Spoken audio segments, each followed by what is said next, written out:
To use an AI prompt in Excel, open the AI Assistant at the top of your Templafy task pane. Click the cell you want to modify, then choose a prompt that fits your needs. For example, if you need to translate text into another language, select the cell and use the Translate action. If needed, you can ask for additional suggestions. Once you're happy with the result, click the destination cell and select Use Text. Templafy AI Assistant will always insert the output into the selected cell.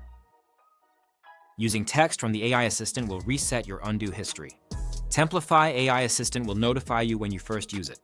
To keep your undo history, copy the text to your clipboard first, then paste it where needed. In some cases, AI actions can connect to your organization's large language model, or LLM, allowing AI to generate highly tailored responses. In this example, we have a prompt linked to a database of RFP responses. I can select the question, and AI will generate the best answer based on its knowledge. If you need a new prompt that's not yet available, don't forget to suggest it to your admin team. For further assistance, remember to reach out to internal IT. And there you have it. You're now ready to try it out yourself. Document editing, made smarter with Templafy AI Assistant.